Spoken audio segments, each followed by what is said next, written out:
Those of you who watched the episode of the Aussie Wire News from Thursday of last week will remember that I talked in my opening editorial about this book right here, A Rebel from the Start by Avi Yemini. I gave my thoughts on the book then, but I wanted to get some thoughts from the author in this episode here. Avi, thank you so much for joining us. Thanks for having me, mate. And thanks for reading the book, because I can see a lot of the people talking about the book online actually haven't read it. Well, that's one of the glaringly obvious things. It's no offense, it's not exactly a complicated book to read. It doesn't take an enormous amount of time. It took me about 10 hours to smash through it. And so there's you'd know now after reading it, it was written by a year 8 graduate. Well, I was going to say, I was actually surprised you managed to get a couple of 4-syllable words in there, which was impressive. I wasn't sure that you were going to quite get to that point. But it's actually a delightful read. It's a very easy read. And I said in my editorial last week that I was very cautious of you early on because I believed a lot of what I heard. And so as I read through this book, I could remember back to things that I was hearing. I lived in Melbourne as well. I was also involved in the alternative media from 2009 onwards. And so you were a person of interest because of your outspokenness and so forth. And I actually made the decision not to go and train in Krav Maga at the IDF gym because I didn't want to be associated with you. We actually made that decision, my wife and I, when we were deciding where we were going to get some self-defense training. So that's interesting. I didn't know this. No, you wouldn't. I've never told you. That day that I interviewed you for Battleground Melbourne was the first time we'd ever really properly met. We'd passed each other at protests and so forth. And by then, my attitude towards you had softened a little bit because I'd seen you do some really outstanding work with the protests, etc. But when you first came out in support of the anti-lockdown protests, I went, oh, not that guy. I don't want that guy associated with with us, you know. So obviously, I've had a radical shift in views, and that's kind of the point of this book. Can you tell us what motivated you to want to write it in the first place? Well, I think you explain it perfectly. For so many years now, so many people have had their say about me, told my stories from their perspective, often either cutting out the context of stories or the important parts of the stories, or, cherry-picked parts of my life and stuck them together in a way. They kind of did a botch edit to make me look as bad as possible. Sure. And look, at points, I dare say I made it quite easy for them. And when you read my book, you can see. And so I guess this is, I don't know, don't they like when people reclaim their story? This is me reclaiming my story. Now I'm letting people, there were parts of it that I couldn't answer for years. And I've just waited to be able to put it all together so that you can read it from beginning to now, and hear it from me. And, the funny thing is that nobody questions the book or the truthfulness of the book if they've read it, because I'm not really soft on myself. I don't give myself a free pass, and it's not easy. I'm just really honest. It's brutally honest to the point that if you've actually read it, it's true. This I resonate with that. It has the ring of truth, and I'll give one example for those that haven't read the book yet and really should read the book. You talk about 2 particular incidents of combat experience when you were in the IDF. And in neither of those anecdotes that you give are you particularly flattering to yourself. In neither of those are you trying to pretend that you played Rambo and you were some hero. In one of them, your weapon jammed. And you even talk about the fact that people kind of misconstrued what that meant, and your commander was trying to make you a bit of a hero because you'd gone with him with a jammed weapon, and he's kind of like, oh, wow, that's amazing courage. And you were not trying to sell that story at all. No. I find this a really... he would happily sell it for me still today, I think. I'm friends with him still. Yeah. And I don't think he believes me, but that is God's honest truth. And that's what I wanted this to be, my true story, warts and all. And I'm really excited because it's a weight off my chest to be able to, fans, firstly, those who love and follow my work and have supported my work. Well, firstly, I want them, this is the first opportunity for them to hear the stories that they've heard about me, that they've often defended me or minimized or whatever, without being armed with the facts. I want them to now have an opportunity to arm themselves with the facts and to know the truth and to know that in fact, you didn't pick a bad guy. You're not actually defending a Mm, guy that did these awful, evil things. You're defending somebody that's human and that hmm has a human story, probably like somebody else you know, your neighbor, your friend, anybody, because parts of my story are so typical in mm, our society today, mm. and other parts are kind of extraordinary, experiences that most people probably Don't won't have have. in their lives. So Yeah. I guess it just makes it an interesting read, and to think Mm, I writing it was sometimes a bit confronted by the experiences I've been through. mm. It is. I finished it and went. You've lived half a life, but in that time, you've lived at least two, maybe three of them. And in fact, at one point, your life very nearly ended. Can you just tell us the very brief version of that story? Well, I think it was a couple of times. Maybe you skipped a few pages, but no, I think you're talking about my heart attack. Is that the one you're That's the talking one. about? Not the bullets. Um, Not the bullets landing on the ground around you while you not the jumped out of the bullets, or back of the truck. not the Not drug that one. Not overdose, the. No, not no, no, no, the no, no, no, no. Tell me about the heart Yeah, attack. yeah. No, no, that was that was a few years ago after it was just before COVID, in fact. And Mm, I was recovering as we are coming into COVID, and we were looking back at it thinking, wow, lucky it happened then and not a bit later, because I probably again there probably wouldn't have been mm, a response by ambulance.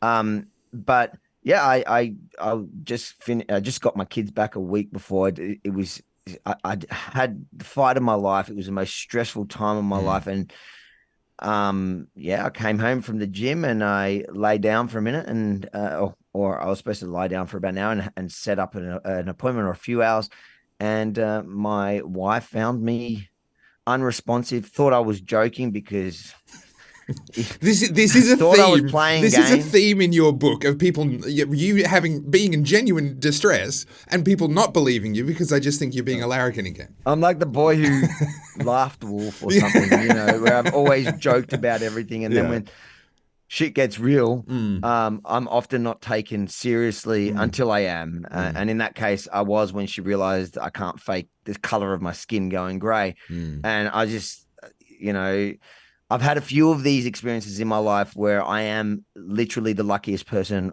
in the world. And as cliche as that sounds, it's true. When you read mm. my book, you think, how Yeah. does anyone survive that? And then Yeah. that happened, and then survive that. I have a lot of those moments in my life. So, Mm, um, on one hand, that's probably what's got me through so much, because you think, whatever, mm, when my detractors call me whatever horrible name they call me, which they've done for years, and a mm, lot of people, including my wife, how do you handle it? I'm thinking, I'm so insignificant, in the grand scheme of things. mm, We're all passing through. I mm, died a few times, really. mm, mm. I could be dead tomorrow. I'm just happy that for once I get to show people my story, and for those that are interested, and even not only fans. I think there's a lot of people. I think the majority of people who are not invested in me being the good or bad guy. Mm. They've seen some of my work. They may have agreed with some, not a good, but they know I'm a personality that brings certain stories to life. Sure. And, they may have not shared something because they thought, I've heard these Mm-hmm. really horrible things Mm-hmm. about this guy.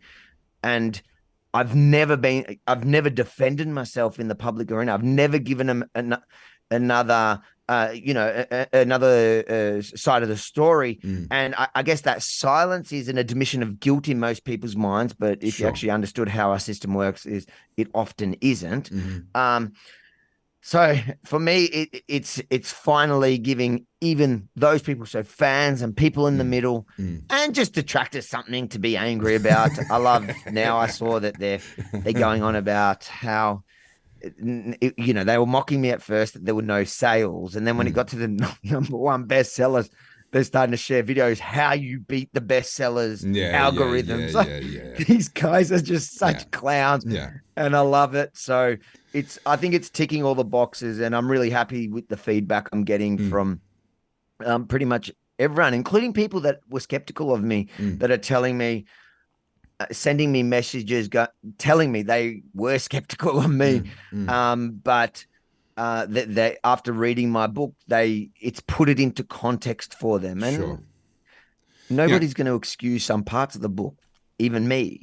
But that's the point, is it gives you the context and the truth. And what I often say is, with all the things that they call me and name me, they're all wrong. There's a lot of criticism you could throw my way. Yeah.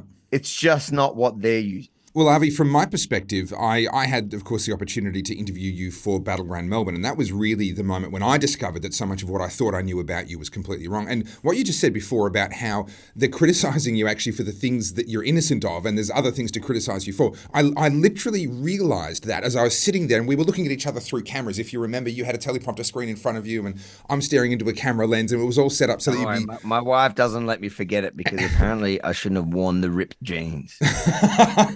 And hey, I just thought it was part of the persona.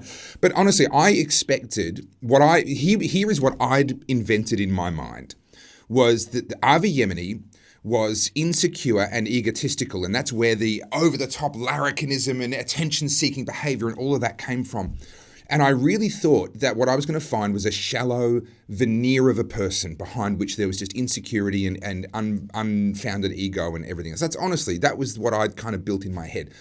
And we sat down and I'm interviewing you. And I mean, I'm going to interview you anyway, because I couldn't tell that story without your perspective on it. You were an important part of that story. So it's like, okay, fine. I just have to swallow my pride and interview this guy and include him in the story. And then I sat down, and it was very, very quick. You just began to break what I thought I knew about you. And you were actually very self-effacing. It was clearly this was not a veneer, this was not a facade. You were actually just being one of the most genuine people that I've actually come across. And in the times we've come across each other since, we've showed up to barbecues and gone, oh, hey, you're here. I was having a meeting in a coffee shop one time and you just happened to walk in. On all the other occasions where we've crossed paths since then, you've proven yourself consistently to be exactly what your haters say that you're not. They attack you in the very areas. So my hope is that this book is going to do for others what that interview did for me. Because I regret the fact that I didn't reach out to you and get to know you a lot earlier, because I actually think you're a top bloke. Now, I appreciate it. On that, what is next for Avi Yemini? We know you work for Rebel News. You're doing incredible work there. You've travelled the world a couple of times now, going to Davos and back. You've been to, you tried to get to New Zealand. We're still fighting that one. What's next for Avi Yemini? We're in New Zealand is next. Okay. So the official book launch is, I'm kicking it off in New Zealand, because I don't think I can find a more appropriate place on the planet. The censorship capital that tried to ban me and chased Posey Parker out. So we've announced that, actually 25th and 26th of August is the official book launch, is kicking off in New Zealand. So that should be fun. Yeah. So at the moment, look, over the last few years, we've just followed the stories and we've gone to tell the other side of it.